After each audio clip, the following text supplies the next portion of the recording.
How's everyone doing? Today I have a Blu-ray, 4K Ultra HD, and DVD update. 13 pickups in total. This is essentially a mail day because I haven't seen most of these ones. So once I do view them, I'll do another update and essentially review them more in depth.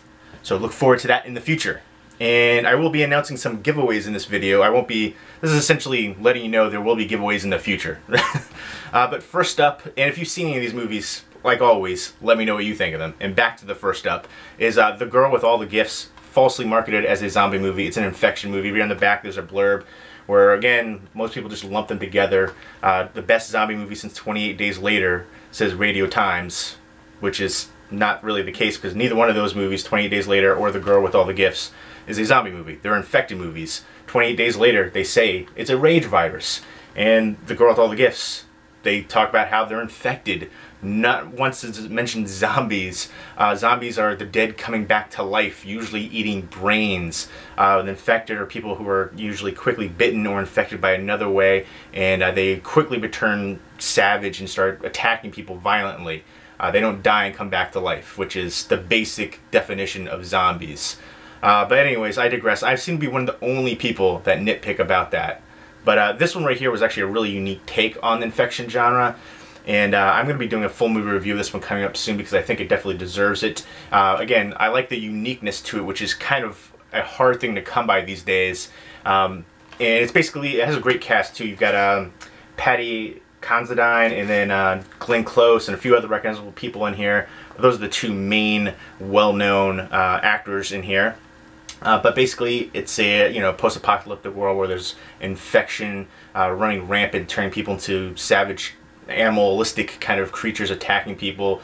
And once they get infected, they start growing like fungus stuff all over their faces, and they kind of look gross right there. And there's a couple little instances here and there that make this one kind of unique in that aspect. I don't want to give too much away about it, but basically there's a military facility where they're working on these children who essentially could possibly hold the cure for the virus and infection. And they're working on these children in this facility, and it's guarded by the military, and there's all these gates around there, and they're all infected people ended up breaking through the gates and attacking the facility. So a small group has to get out of there as quick as they can and fight to survival. And they have one of the children right there, the girl, which is the girl with all the gifts, and they're trying to keep her alive because they need her to, possibly come up with a cure. And so yeah, that's pretty much the essential gist of it, but really unique take on the infected genre, and I'll be doing a more in-depth review of this coming up soon. Next up, and this was from Lionsgate, and next up from Warner Brothers is the Harry Potter 4K Ultra HD releases, and this is Harry Potter and the Order of the Phoenix, Harry Potter and the Half-Blood Prince, Harry Potter and the Deathly Hallows Part 1, and Harry Potter and the Deathly Hallows Part 2. Now, I am not the biggest Harry Potter fan, but I will say these are my favorites of the bunch. The last two, the Deathly Hallows 1 and 2, are my favorites. Again, a little bit darker by that point. The earlier ones were just a little too, I don't know, juvenile for me. They're more, if I was younger, maybe I would have appreciated them more when I first saw them, but they just seemed a little bit more geared towards kids, for me, personally. But I know it has a huge fan following. But I'm going to look forward to revisiting these and checking them out on 4K Ultra HD. I've definitely been blown away by a lot of the releases I've seen, especially The Shallows and Lucy were two ones that really stand out. Goodfellas, it's another one. There's a whole bunch of really good. Goodfellas surprised me on how good that release was. Pacific Rim was another one that I really enjoyed. But yeah, I will be checking these ones out soon. And look forward to that. Again, even in upscaling, I feel like you can notice the difference significantly over Blu-ray. But next up is Monster Trucks. And this one I haven't seen. It has a bunch of recognizable people in here. Lucas Till, I believe that guy's name is. He was Havoc in the X-Men movies. He's been in a bunch of stuff. Brian Pepper, Danny Glover, Rob Lowe. This one, I know there's a slipcover for it. Mine didn't come with a slipcover. Lucky me. But to me, it looks like a mixture of the Iron Giant meets this horror movie called Super Hybrid. That's what it reminds me of so much, which I had that like right there on the shelf next to me, so I just figured I'd go ahead and show that to you.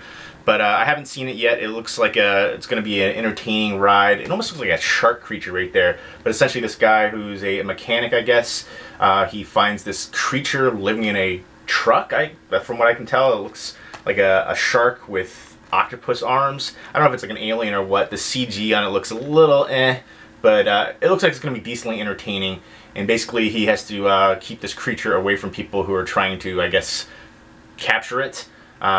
Yeah, so again, Iron Giant meets Super Hybrid. It looks like the idea for it. But yeah, we'll see. It says fun for the whole family, so I'll check it out. And this one is from Paramount.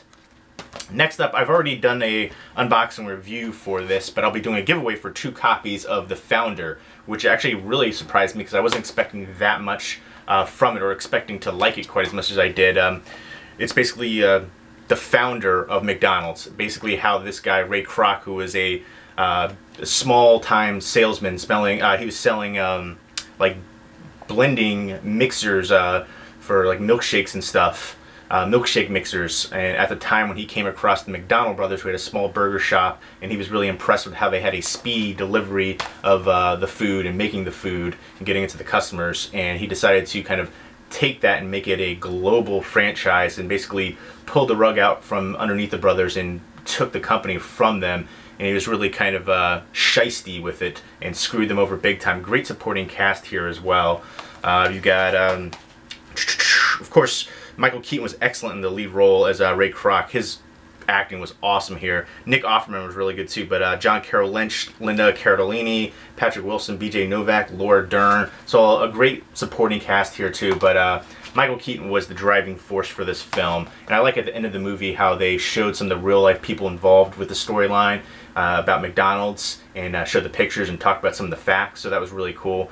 Some good special features in here too. I love that slipcover. Who knew that the McDonald's logo would make such a great slipcover with the red and the yellow, and then you've got Michael Keaton right there on the front. Nice biopic based on a true story. So look forward to the giveaway coming up soon. Probably I'll post it on by this weekend is what I'm gonna try to do. So I'll do it for the 2 Blu-ray copies right there. And next up from National Geographic is Mars. And I remember seeing the first episode of this and being so excited for it. I set an alarm on my phone for it and being let down by the first episode. I haven't watched any more since then, so I will be checking this out soon. This has over 2 hours of special features, including Before Mars, a prequel, so ton of special features on there. And I'll go ahead and show you. There's 3 discs in total. Here's an advertisement for different books. Buzz Aldrin, disc 1, disc 2, and then disc 3. And it's a combination of, like, you know, faux documentary kind of, well, actually some real documentary aspects, and then just talking about sci-fi drama elements. It's kind of a TV future, sci-fi future kind of thing going on here, set in the year 2033, about them colonizing Mars. But they talk about a lot of real life technology and things going on now, and other space programs in the past. And they kind of combine that with, you know, setting that up for this TV series of them colonizing Mars. So the mixture of it didn't work for me. That was one of the things that felt kind of clunky and just, it wasn't cohesive when I watched that first episode. I was so excited for it, the teaser trailers for the show, and I really like that kind of anything sci-fi related. Horror's my favorite genre, sci-fi is my second favorite, so I was really souped for it, and then it didn't work for me, the way that first episode. Maybe it picks up after that. I'll give it a fair chance and check out the full series. Next up is Marine 5 Battleground, and this is from Sony, and this is the 5th in the Marine series, and The Miz, I think, was in 3, 4, and 5. The first one had John Cena, the second one had Ted DiBiase Jr. I remember being a big fan of Ted DiBiase Sr., the $1 Million Man back in the day. But yeah, the Marine, I haven't seen the Marine 5, I haven't seen this one, but to me they're all kind of stereotypical action movies. Nothing really stands out from the ones that I've seen. And I don't know, let me know what you think of the Marine series. Who is your, which one is your favorite of the franchise, and who would you like to see wrestler-wise in the next Marine movie? Because essentially you just have to be a wrestler and you can be in there. Bo Dallas is in here. I don't know what other wrestlers are going to be in here. I know they name all these ones, but I don't know which one are actual wrestlers. So yeah, I kind of you know, watch wrestling every now and then, intermittently. Back in the day, like the late 90s, early 2000s, I was a big fan, especially like Attitude Era and stuff like that. But now I catch it every now and then if I'm in the mood. So I don't know all the people that are on there. It seems to be a big ebb and flow, big fluctuation of people. Next up from Well USA is The Truth About Emmanuel.